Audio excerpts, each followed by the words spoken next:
Hey, what's up, guys? Welcome to another episode of We Need to Talk. I'm your host, Malynda, and I'm joined by my co-host, Karmel. Hello. So this week, we are talking about reparations. This is a topic that needs to be talked about for sure. If you haven't been paying attention, they had a historic hearing in Congress about reparations and whether they should be paid out. And if you don't know what reparations are, one, where have you been? Right. Two, they are necessary, but reparations are basically some sort of compensation to the descendant of slaves, basically to say, I'm sorry that we had slavery in the first place. Right. And so now there's a big conversation happening on whether or not reparations should be paid out. And, well, I think they should. Yeah, I mean, it's... And the term reparations doesn't not just extend to us. Other ethnic groups have received reparations for atrocities that have happened to them. For sure. The term is very hot for us because we have not. Mm-hmm. So no one's really talking about when you got your money. So for sure. We're now looking at like one of the worst atrocities in the history of the world. And we have yet to have any kind of compensation for it. Which is so bizarre to me. And also it just kind of shows where Black people are on the totem pole in this country. Mm-hmm. We are forgotten. Yeah. We're told to get over it. Mm-hmm. But we were never given any sort of apology. Nope. We were never given any sort of financial compensation to kind of help us stay afloat and continue with, having a good life or trying to have a good life in this country. Right. To actually try and forget about it. They would, right. Some money would definitely help that. For sure. It's because we went from slavery to, the Jim Crow era, and now we're, in 2019, and we're still suffering from the effects of those things. Right. And I think people don't realize that it's all a domino effect. Mm-hmm. That's what's really striking about Majority Leader Mitch McConnell's statements about, if you guys aren't aware of what he said, that this was 150 years ago, why should we be paying for it now? I'm like, well, it's all connected. It's not, even if it was something that happened way back then, each generation has somehow been, hurt by it or have actually done well by it. I mean, let's be real, and slavery built this country. And several companies that are still functioning, that are worth several billions of dollars, were started on the backs of slaves. So it's like, if those companies can benefit from it, why can't we? Why can't us, the descendants of those slaves who were used to build these companies, benefit just like the descendants of those heirs of those companies benefit from it as well? They're not alive, but their heirs and their descendants are benefiting from it. So what's the difference? Absolutely, because that's exactly what Mitch McConnell's point was. Nobody alive today had anything to do with slavery, but it's like that's not the point. Right. The point is you're still benefiting from slavery and from all those systems that were put into place to keep Black people at the bottom of the totem pole. So one of the things that was promised a long time ago, which we all joke about, was the 40 acres and a mule. Yeah. Now, they can keep the mule, but the reason I actually think that 40 acres would be very beneficial to the Black community is because having land would have given us a leg up to have some sort of wealth in this country. Land is worth so much. And the fact that wasn't given to us in order to keep us at bay, so to speak, it shows that they were afraid that we probably would, surpass them as far as wealth is concerned.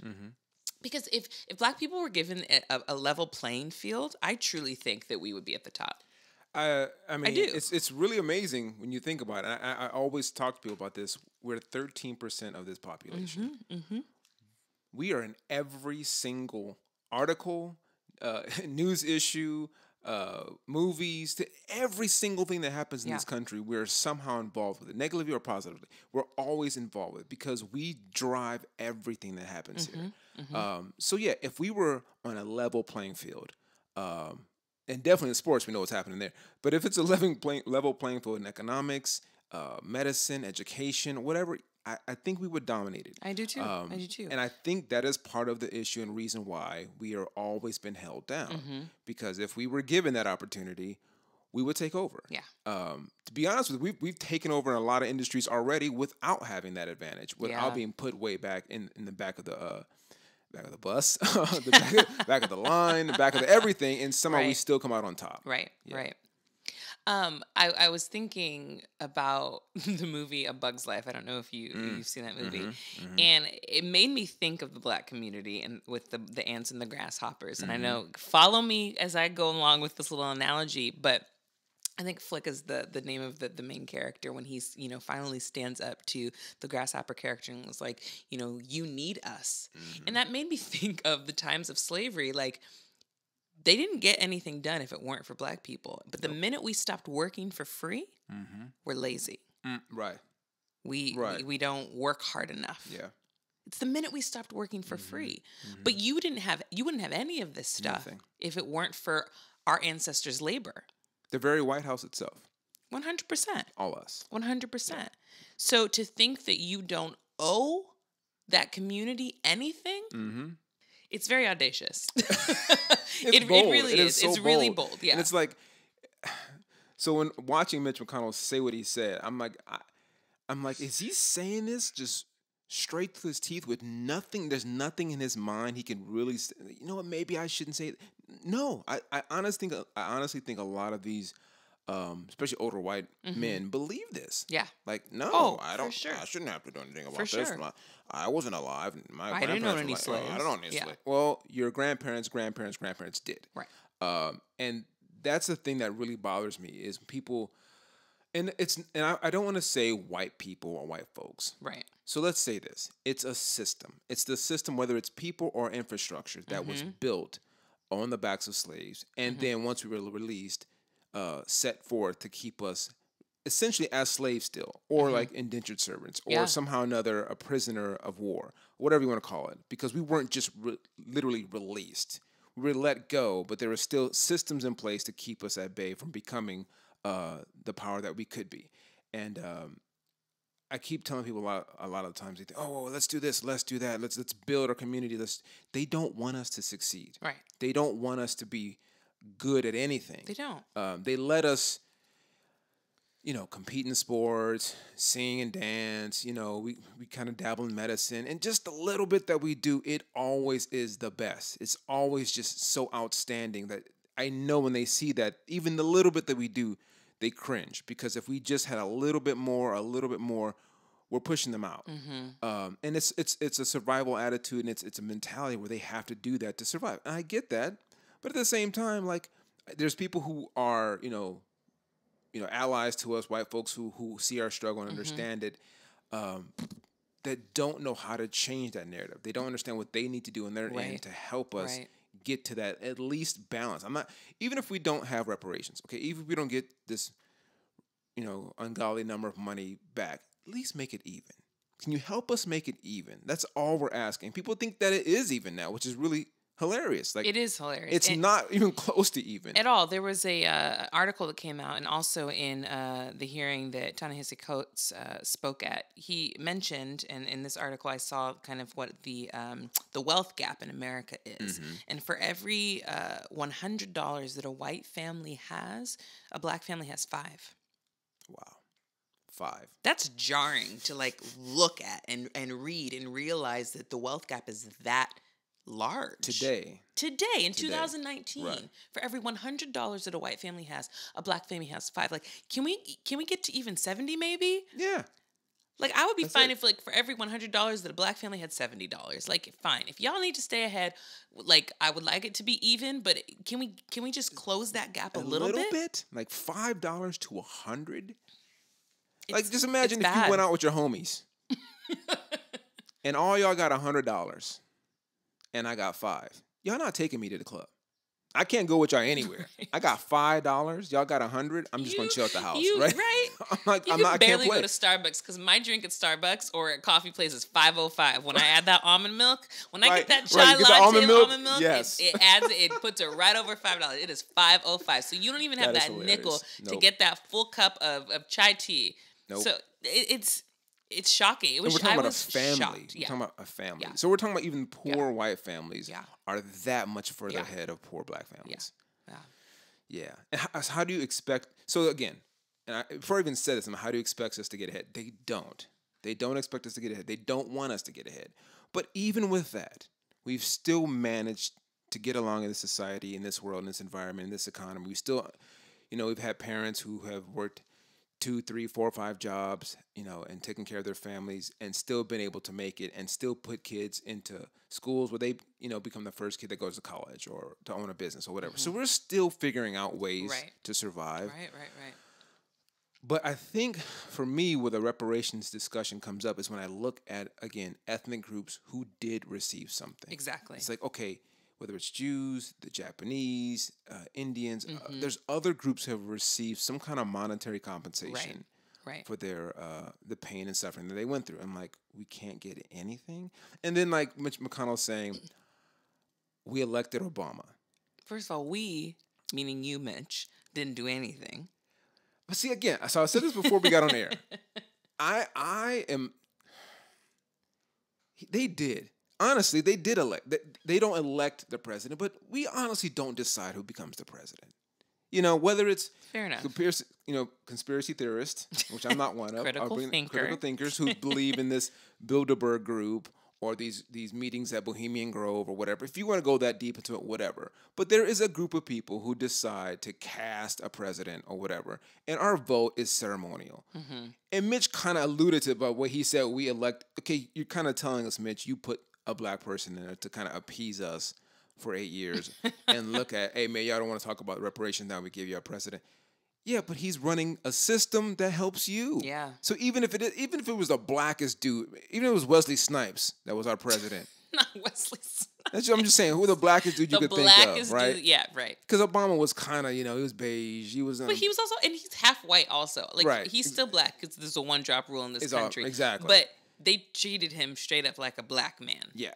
But he's running your system. Right. That does not help us. So it doesn't really help, Mitch. It doesn't really do. It looks nice, on paper and on TV, and Obama was a great figure for us to motivate and empower kids to try and be something that people think you can't. Our first black president was something to look at. It was cool. It was monumental. I remember the day, and where I was when it happened. I was like, wow, this is crazy. This is amazing. And the next day I went to work. I wasn't expecting to get anything from it. I didn't expect to benefit from it because, again, this society, this country, this government, this political infrastructure is not designed to help me. For you, it was just a cool moment in history. That's it. Yeah, I got you. So now Mitch McConnell is saying this is your reparations? This moment? The nerve. Okay. They just showed me where they're at. Like this, again, 2019, and this is what they're thinking. Like that was your thing. At least they're not hiding it. Right, exactly. At least they're not hiding anymore, Yes. The devil you know is worse than the devil you don't. So 100%. At least he was 100%. upfront about it. Yeah. But then he, posed the question, how would they even go about, distributing reparations to black families? And I have a few ideas for you, Mitch.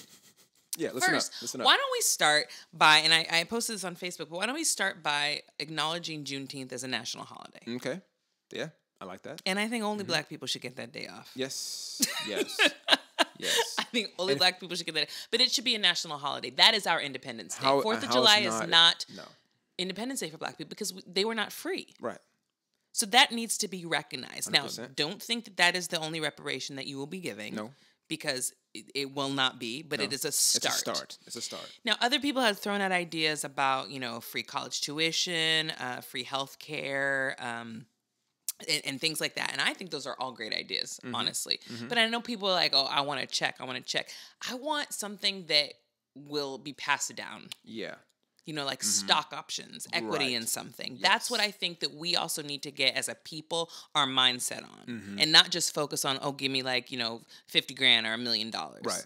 We need to focus on something that will be passed down to our families because that is how white people have stayed wealthy in this country because their wealth has been trickled down through different generations. And that's why the 40 acres and a mule was substantial. Like if there was land that could not be, transferred to anyone else, it stayed in your family.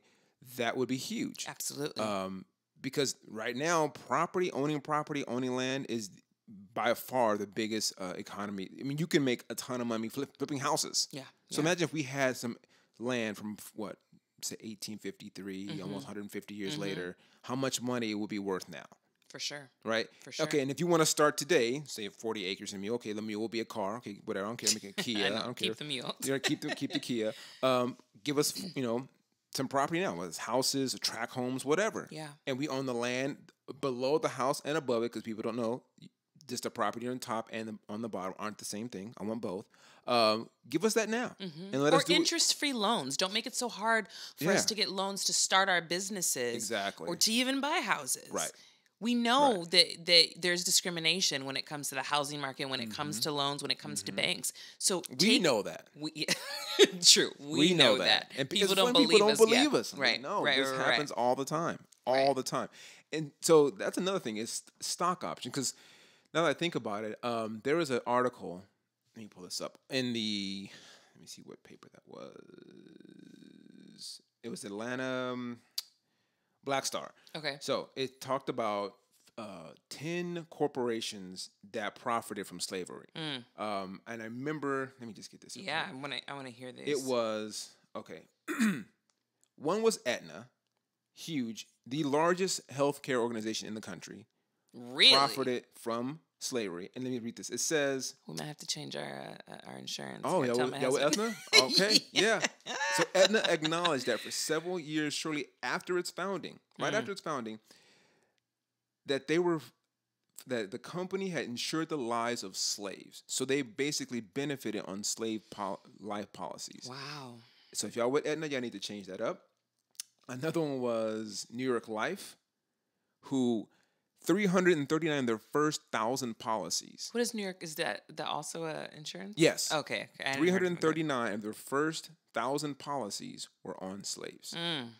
So that was New York Life. If you're with them, get up out. This one might hurt a few people. J.P. Morgan Chase thought on the backs of slaves, and two of their companies that they bought. That doesn't surprise me that much, though. No, that doesn't surprise me. But I'm sure a lot of people bank with Chase, and you're like, yeah. So basically, you're helping a company that was founded on the backs of slaves to continue benefiting by banking with them. And I'll give another one: USA Today. Really? Yeah. Yeah. So their parent company is Scripps Gannett, has links to the slave trade. So if we can get some stocks, some money on those direct companies who we have direct links, who have all acknowledged this happening. Okay, so you said it happened. Okay, cool. Then give us some stock. What's so hard about that? So those specific companies, you think? Yeah, there's 15 companies just listed in this article on Atlanta Black Star. So yeah, all those companies that still exist. One was a train company, Norfolk Southern, Wachovia. All these banks, all these insurance companies, all these companies who are still trading, still making money, we should get some. Interesting. What's so hard about it? Because I know people think, well, how can the government give us $480 billion, whatever money? Okay, there's these companies that are billion-dollar companies that can also join in and give us some money. That's true. That's true. And you've acknowledged it. That's the thing. If we just were guessing, okay, cool, but you've acknowledged it. You've done this. So you're a part of it. You're direct. If I go out today and say I committed a crime that happened, you're going to arrest me. Right. I got to do that time. Right. You're acknowledging you committed. Now it's a crime. Okay, so pay. What's so hard about that? Apparently, it's very difficult. It's very difficult. It's very difficult. Yeah. But it is interesting because, like you said, we're only 13% of the population, and I really don't think it'll be as difficult to distribute reparations as they're making it out to be. No. The bottom line is that they just don't want to do it. They don't want to do it. I mean, even think, another was the stimulus package. What year was that? They all gave us some. Yeah. I don't remember what year, and but everyone got that, right? Yeah. So that's some, I don't know, adults to see 200 million people. Right. All got like $1,000 check, whatever. Well, that's way more than the black population. Yeah. Because we're talking to black adults. So if it's 13%, we hope, so maybe it's just 6% of us, right? How is that hard? The thing is, they know what'll happen. We'll thrive. Exactly. And they don't want that. They don't want it. But it's even simple things like I'm thinking about like we're in LA, Compton and Watts areas. Some of those places don't even have grocery stores. Nope. And like they got liquor stores though. Plenty of liquor stores. As much as I'm like, I don't want things to be gentrified, quote unquote, I do want things to be updated. You know what I mean? 100%. Yeah. So giving, like I said, like the interest-free loans and things like that for people to be able to start stores and start businesses in those communities to build up the economic growth in those areas so that they aren't poor, so that they aren't ghettos, so that they aren't considered the hood anymore. You know? That would be nice. The more I hear us talk about it, I'm like, it makes so much sense. But then I always go back to Black Wall Street. Yeah. And I forget his name, Tanahashi. Yeah. He mentions that. And Which, talk a little bit about Black Wall Street for those that don't know about it. We had a time where we were thriving. We're in Greenwood, Oklahoma. We had a community that was thriving amazingly. I think we had some like 600 schools, 20 hospitals, 30 banks, our own police department. Black Wall Street at the time was probably, they said, about 60 to 70% as strong as the New York Stock Exchange. Like, it was that booming. And I think it was sometime in June, which is kind of ironic because we have Juneteenth, but sometime in June, I think in what was that? Actually, it was 19, I can't remember the exact date. But anyway, it was bombed. The entire city was bombed. Some 3,000 to 10,000 lives were lost. There's always a discrepancy on how many people were killed. One, because we weren't considered people, so some of them don't have reports on how many of us actually died. Right. But the crazy thing about the bombing is there's reports that the planes that bombed Greenwood, Oklahoma, had U.S. flags on them. So, I didn't know that. Yes. So some historians have gone back and found out that those planes were retired Air Force and Army planes that were decommissioned. So they weren't active in our actual Air Force or Army at the time. So it was like, okay, let's use these to do this because it doesn't connect. But they still had flags on them. So you weren't smart enough to even paint over the flags. But then again, even if you did paint on the flags, who would know where to go bomb this town? Like, there's no other country flying over here to come bomb us. Like, why would Japan or, Russia or any of our enemies at the time come bomb this town in Oklahoma? So a lot of Black historians say that actually Black Wall Street was, one, the first terrorist attack on U.S. soil, and two, is the greatest loss of life of American citizens, more than the 9/11 bombing. But again, it was Black folks, so they're not going to recognize it. They're not going to recognize it as such. Yeah. Because at that time, I feel like weren't we still considered 3/5 of a person? I think so. Because I looked at it, it said it was like 1920s. There we go. Like when the Great Depression was about to happen. Yeah. Which that in itself, the fact that Black people were considered 3/5 of a human being. One, how did you even come up with that number? Second of all, how dare you? Right. Third of all, you still don't think you owe us anything after saying that we weren't even a full human? Like, you have to think about the history of this country. Like, I'm getting so heated right now because it's so hurtful and so painful that knowing that if we were born back then and just knowing what our ancestors had to go through, but knowing that we weren't considered humans. Right. 3/5. 60%. That is just disgusting.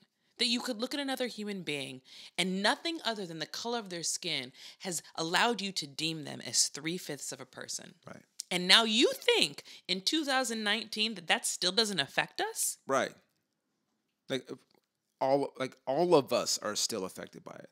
Like, I don't know if they think like just the families of slaves, like maybe we are all affected by it to this day. And like maybe because we walk around and we're a little bit more educated, or we seem a little bit like, well-to-do, like we got it going, we're still affected by it. Like it's just 53 years where Jim Crow laws were.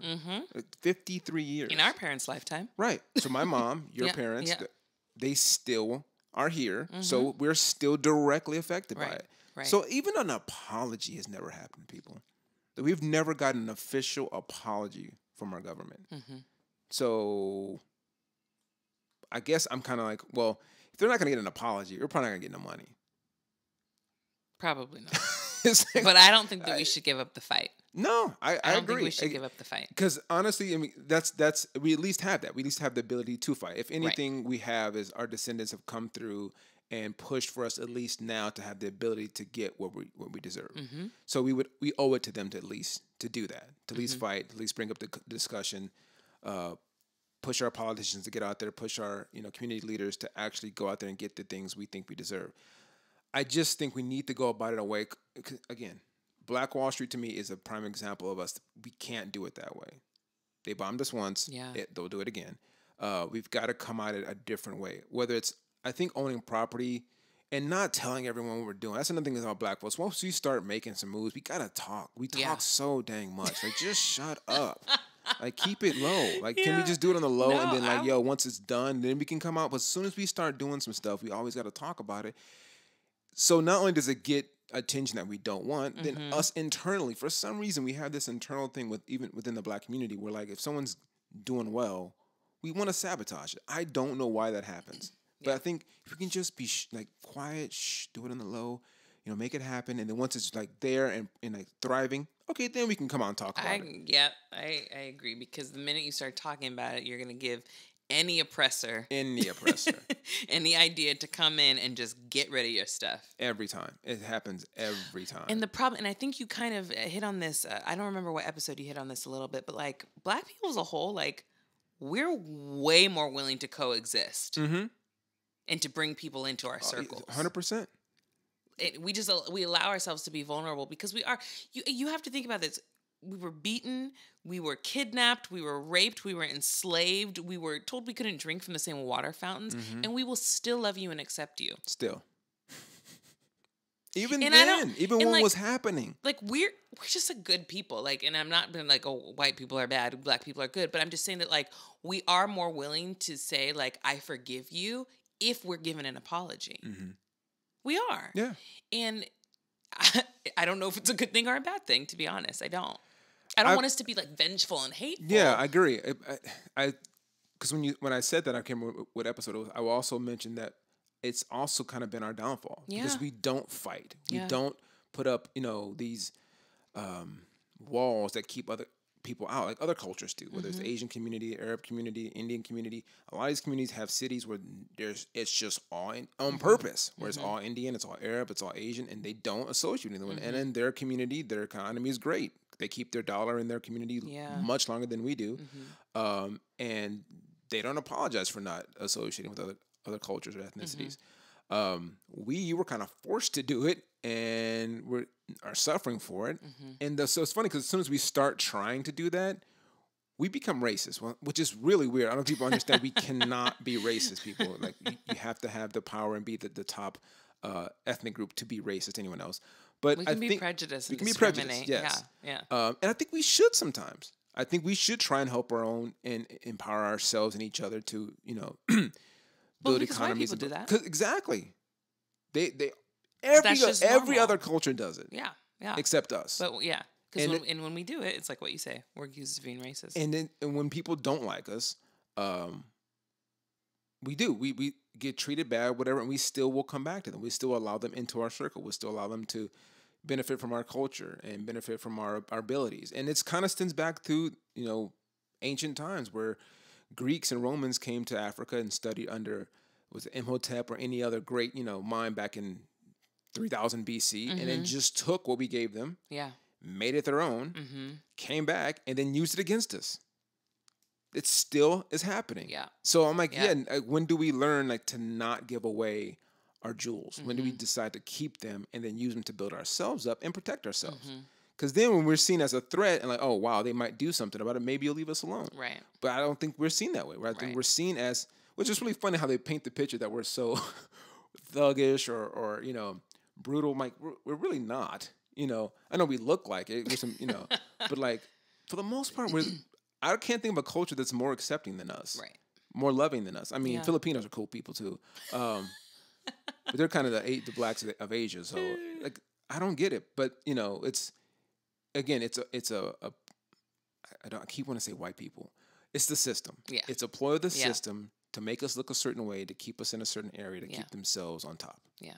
I completely agree. They have to stay with this narrative. Yes. So allowing us to accumulate any form of wealth will completely tarnish that narrative. Yeah. And things would change. But I understand why they're so afraid of change, but I'm also like, why are you so afraid of change? Again, because we as you said it, we wouldn't mind sharing. Yeah. If you let us become the society and the economy we can become, we're not trying to use it against you. Yeah. Black Wall Street wasn't building up this infrastructure than to take out America. It's to uplift us. That's Right. it. We were just doing our own thing. People tend to think that being pro-black means anti-white or anti-everything else. Right. And I know there's always been this conscience of black and white because we've always had this this tense relationship since the beginning of time.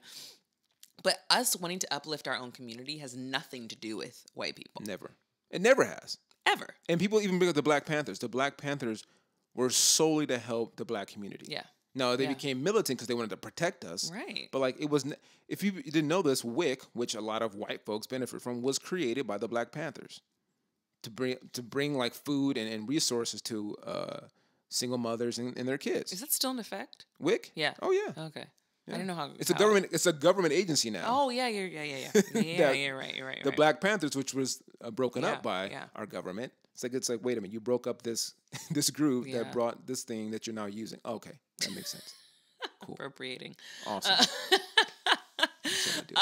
But I'm curious to see where this conversation is going to go, and I'm surprised and not surprised that it's taken this long to even bring it to the Hill to have this conversation, but I'm glad that we're having it. And I truly do think that for the black community, whoever they vote for, it's really going to matter on what their stance on reparations is. Yes. Which is cool, because that will now make it very interesting to see like who comes to the forefront of the party now to say, okay, well, if that's what they're really wanting over here, I have to bring that to the table. But you mentioned something again, and it goes back to politics and everything else about how there's this black and white thing. Our whole country, for some reason, is set up with this one against the other. Everything is Republican, Democrat. It's Pepsi, it's Coke. It's Microsoft, Apple. It's black, it's white. Yeah. Everything is this two-party, two-group system. I don't know why we're not seeing that. I don't understand why we don't look at that and say, okay, that's our issue. We're pitted against each other for no reason. Yep. I have no reason. And I always bring this up in politics. I don't care about Republicans or Democrats. Neither one of them really help me, Karmel, or anybody. To be honest. They're there to help themselves. Yeah. So anything we look at in our society, where this red versus blue or black versus white, why can't we shut that down? Yeah. Why can't we look at this? Okay, that's the first thing we need to get rid of is not you guys do this better. You get rid of the whole system. Let's change it up and make it for us. Like, it's supposed to be a democracy, right? It's supposed to be for the people. Like, okay, well, let's make it for the people, not these two groups or two companies or two organizations that are benefit from us fighting each other. Right. If even Android versus iPhone, like that is pitted against each other, and it helps those two companies. For sure. I got mine. I got the new iPhone. I got the new Note. You're making them money. Yeah. Like, it's all about them. Buy some random phone and see what happens. A lot of them are just as good. Right. It's almost like there's this need and addiction to having some form of opposition. Yes. And you're right. I don't know where it came from or why, but they're choosing to keep people divided. Maybe it's from whoever they is. Whoever they is. We can have a whole talk on about they. Yes. Because I struggle with saying, I've said this 3 times already, white folks. This is not just white folks. No. But it is that they. Yeah. Whoever that they is that keeps us where we're at, we need to talk about that. Whoever's at the top of that ladder. Right. That would be like an interesting, I don't know if it would be like a TV series or a show, but like the quest for they. Wow. To like find, I'm giving y'all free ideas That's right now. Great, okay, well, yes. now I'm going to ask my husband if me saying this on the podcast is me copywriting this idea. Right, but, right. But I think that would be an interesting show to watch. Somebody's like on the quest to find who they is. Because they're like, what they say. It's like, well, who the heck is they and why are they saying it? That's a great pilot right there. We need to write this. We need to write this, right. The so, coming to a Netflix near you. Yes. Who would not watch that? Netflix and Hulu. We can It's, just think apples, you, oranges. I mean, there's just always everything. This rivalry. Yeah, there is. There is. I think it's because people don't know how to exist in a place where there is harmony. Wow. There always needs to be chaos in some form. People don't know what to do. You know when things are going really good in your life and you're like, wait a minute. Right. Looking around. Everything. Hold on. Because everybody's always just waiting for like that. What's the phrase? The next shoe to drop. everybody's always doing it because nobody can actually be, and I'm preaching to myself right now, because nobody can actually ever be content or happy when things are just fine. Right. So you always have to find something to have some sort of rivalry with or opposition towards, and I don't know why we're built that way. Is that in the DNA of our country? Because I wonder if you if look it at it is. from whether it's North versus the South, Mm-hmm. even when we got here, we're fighting against Britain. Yeah. You know, it's like it's always been this rivalry of one against the other since the beginning of this country. Because I don't really hear about that in like Italy, right? Like what's France. I mean, they got their whole other set of problems they over all in have Europe. problems, but you're right. This you're is right. one versus the other. I don't really hear of that issue anywhere else. I mean, like everywhere has their political parties, whatever, but it's usually like 4 or 5 of them. It's not like just one versus the other, and then that trickles down into everything else that society or that country deals with, except here. But also, I feel like when I've, friends from other countries or even in Canada, like when they vote, I feel like I don't hear as much like, they wouldn't say Democrat or Republican. I don't know, maybe, but it's more just about the person that's running. Yes. And their policies, Right. not what party they're for. But here, it's like, even if you know clearly, because we have it, that the Republican or the Democrat that is running is a horrible human being, you show more allegiance to the party than you actually do to the people. Yeah. It's very, very bizarre. It's very bizarre. And people are okay with it. They are. They are. Like I hear so much talk about the Democratic Party. I'm like, but why? Why this party? Why not we looking at a person who's going to actually affect change for us? Like the party, like we are born into these parties. Yeah. Like I've always heard about blacks or Democrats. And as a kid in high school, I would never forget this. I was in the 11th grade. I'm like, why do blacks vote Democrat? Mm-hmm. No one had an answer for me. Yeah. No one knew. Well, but also, and people, I hate when people bring up the excuse that like, the Democrats were the ones that had slavery. It's like, yes, but we know that there's a point in time that both the parties switched. Mm-hmm. So like, stop using that as an excuse. Yeah. Like the Democrats are what the Republicans used to be Republicans. The Republicans used to be Democrats, and now it's completely switched. But now Republicans are just crazy, and they're not even Republicans anymore. I don't even know what they are right now. Right. But yeah, we can't. I think the reason that black people vote Democrat is because it tends to cater more towards the people, more so than Republicans. Okay. I mean, no party's perfect, but I think that the Democrats do tend to care more about the people, and they are a little more liberal, and they're more willing to... Or do they show that they care more about the people? They say it. They say it. Because I've heard a lot of stuff that was supposed to happen, and then like we vote, and then like 6 months, hey, wasn't that supposed to happen? Right. And like, that's what I'm concerned about when it comes to reparations, is that whoever uses that as part of their platform and part of their selling points to get votes is not going to make good on their promise. I mean, we see politicians do it all the time. But if you're going to use that to get the black vote, you best believe that if you don't, come forward with those reparations, that black people are going to riot. Yeah. You don't mess with people's money. You don't mess with people's money. Do not let us vote for someone and reparations on their campaign, and they get in the White House 18 months later and we see no money. Oh, my God. Oh, my God. I don't understand also. Well, no, I guess you could figure it out. But I was thinking maybe like when you do your taxes and stuff and you say you're black, they'll just send you extra money in your tax rate. But then people might just check like I'm black too. But then you could go to jail. Then you should go to jail for that. That's a whole nother. I mean, white folks used to do that too. They used to mark that they were Indians, $5 Indians. You heard that story? Mm-mm. Yeah. So back when they were giving out again reparations to Indians, there was white folks who paid $5 to have them marked that they were Indians, so they could receive rewards as well. So that's not new. See, so that's a bad idea because some people gonna try it. Because everyone's gonna be black then. If you got everybody already wants to be black. They just don't want to be black. They don't want to be black. That's funny. That is hilarious. It's very, very, very true. Because I don't know how that does make it complicated. How do you prove? I mean, in a census, I don't know if that works. Look, I will go line up in a DMV style line to get a check. Oh sure. Oh yeah. So if that's what it's gonna take, you need to see me, okay. Then we will be in line for a week, and our people, they will be in line. If they're like, "Hey, you want your $15,000 to $50,000 check, whatever," you gotta wait in line. People will be camping out, having barbecues. We sit in lines for hours to buy shoes. Right? Do you think we're gonna sit in line to get some money? Oh my God! I can already see it. Oh my God, I love Black people. But I wanted to go back to something that you said before we get to our last part of the podcast. When you talked about DNA, I wonder, because when we're talking about, how Black people are accepting and loving and everything, I'm wondering if that part of us is part of our DNA as far as, because from slavery, because we've always, since the beginning of time in this country, all we've been doing is serving white people and pleasing white people.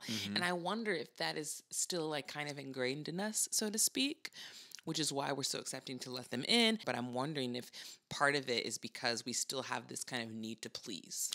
Well, there's something that's been said by doctors that slavery is now ingrained in the DNA of descendants of Black folks. That it was such a horrific event in the time, and that now, the kids that are born now, I guess that includes us as well, it's somehow now coded into our DNA. So that's interesting to think about, because prior to this, Blacks ruled this world for several generations, whether it was the Moors, whether it was in Kemet in Africa, so whether it's Asiatic or Sub-Saharan, whatever, Mansa Musa and Mali, we were the top in every sense. Then slowly that was kind of taken out of us. So I almost wonder if we, realize who we were, our history prior to slavery, because that's another thing. Our kids aren't taught our history prior to slavery. We were only taught slavery. If we're taught about the Moors, we're taught about Mansa Musa, who is the richest man in the history of the world, more so than even Solomon. If we're taught about, the pharaohs and kings and queens of Egypt, I think we would start to change how we look at ourselves. Not that we wouldn't be accepting of people, but we would carry ourselves differently. I think we carry ourselves as this subservient and kind of like we're humble and like, okay, we're given this little piece and we're thankful for it. Like, yeah, like, that's cool and all, but honestly, do you know who you really are? Yeah. Like, we built all this stuff. I had someone tell me the other day, man, you guys act like y'all made everything. We did. I'm sorry. Comedian Godfrey had a video on his. Oh, I love Godfrey. Oh my God, he went off about that the other day, about how we did do all this. Like, I'm sorry. Like, I'm sorry if it offends you, but like every pyramid on the face of this earth was created by Black folks. People trip out about that. Like, when there's pyramids in Mexico, Black folks. I don't care where the pyramid is, we built it. Now, it's funny. Go to those continents and talk to the people who live there. They will not deny that fact. But in history books here in America, we're not taught that. Because if you start thinking about, they built this, they built that, they taught this. I talked to someone about the Black Plague in Europe. It was eradicated by Moors, who basically taught Europeans how to shower. That's crazy. So Black folks came into Europe and saved y'all by teaching y'all how to take care of yourself. Which, to digress a little bit, we are still teaching y'all how to shower because some of y'all don't wash your legs, and I'm really upset about that. But continue. Yeah, so I think because we're not being taught that we're that group, we're that royal people. Right. We act differently. Yeah. And even those people then were still accepting of people, but they were royal. They were these kings and queens and doctors all who understood who we are and weren't like scared to share with people. Didn't think it'd come back and harm us like this. Right. So now we have an opportunity to balance that out. To one, be those kings and queens that we should be, and still be humble to people. But we can't let people just take from us like this anymore. Yeah.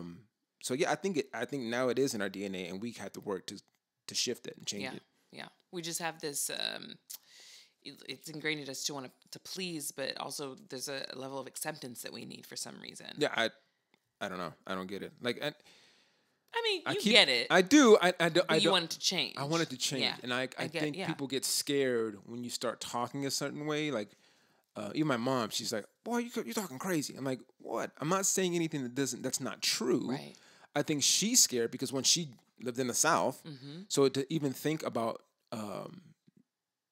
looking at white folks and people in one way and then Black folks another way, that's completely absurd to her. Like, what? Like, we ought to be thankful for what we have. I got a good job, and I got what? Right. I got a good job. Yeah. Like, I want a business. Right. I want to own that company. You want an empire. I want an empire, right? And they're like, that's weird to think about. Yeah. Like, we can't do that. Like, Because we were never allowed to. Right. And they didn't want us to have that. I mean, for God's sakes, when they knew slaves could read, they would lose their mind. Because it's like, oh my God, they can read. So they're going to figure out how to do this, and then they figure out how to escape and it's all out of fear because they know that we will rise. Right. They know that we will rise. And that's why when we have opportunities, I get pissed off at folks when we start fighting each other, or like the whole, I brought this up in our last talk about boycotting the NFL. Like we just had the NBA draft this weekend. So a lot of these young black men have just became instant millionaires. So they have an opportunity, if they deal with it right, to manage their money and create generational wealth for several black families. So I don't understand how we look at that situation. And I know there's a book written about where they call, pro athletes like the new slave. I'm like, are you serious? I don't ever remember a slave that could leave the plantation and just quit and go to their palatial estate. Right. Like these guys could quit tomorrow, take their signing bonus, go buy 3 or 4 houses and chill. Or and be rich and invest, buy some property, buy an island if they want to. Like, what slave looks like LeBron right now? LeBron owns several companies and employed all his boys, and they all run these companies. He's put money back in schools. Right. How was that a slave? Yeah. I don't understand when people look at like the NFL, what Colin Kaepernick did and all that, and think, oh yeah, well I'm going to boycott. And Colin Kaepernick didn't boycott the NFL. Yeah. I don't understand where black folks get this mentality. Like it's almost, and he didn't boycott this country, nothing. or like he wasn't protesting against the country. It was police brutality, folks. It was one issue he was talking about. People completely forget that. And now I'm going to not watch the NFL, which helps these black men who are playing to make money. I'm going to now take money out of their pocket. I don't get that. Like it's so silly. Like you're picking the wrong fight. Yeah. Like we're not actually imploring these black men to like. We should have black men who are now getting behind these guys and helping them to manage their money. We should have black real estate agents talking to these guys. Yes. We should be helping them with this money to manage and then now help our community. Like accountants, wealth advisors, all that. Yeah. Should be getting behind these guys. Yep. But instead, no, I'm not going to watch. Okay. Great. That helps. Well, we want to know what you guys think about reparations. And if any of you think that reparations shouldn't happen, let me tell you this. Imagine being a part of a community or a race that for well over 400 years was at the bottom of the totem pole, not respected, enslaved, treated like they were 3/5 of a human being, and then just be told to get over it. What would you want? That's what I want to know. So now we're going to move on to end on a happy note. And as you know, at every We Need to Talk, we talk about a person, community, organization, charity, somebody that is doing good in the world. So Karmel, who do we got this week? This week, I want to highlight a person and a company. Tariq Nasheed is a filmmaker. He created the Hidden Colors series, which is an amazing series. I implore all of you to go watch it. Please buy the DVDs. Don't borrow from somebody. Support this brother and all his work. Hidden Colors 5, I think, is coming out in August. Follow him on Twitter too. Yes, Tariq be going in on some stuff, man. If y'all want some insight, it's TARIQ Elite. ELITE. That's his Instagram. So follow him on Instagram because he talks about a lot of stuff. He's on the ground floor of a whole bunch of things. I remember when Nipsey died. That same day, he was there going live and talking about what was going on. And he got shut down because he was revealing some stuff that people didn't want him to talk about. But anyway, his videos are available at kingflexentertainment.com and hiddencolorsfilm.com. So follow, support, and keep watching this brother do some great stuff. Yes, I want to get him on the show too. Yes. Absolutely. Yes. All right, make sure you follow, subscribe, like, comment, share, all that good stuff. And we will talk to you next week. Later. Bye. And this episode of We Need to Talk is brought to you by Black Brew, the darkest, richest, boldest coffee anywhere.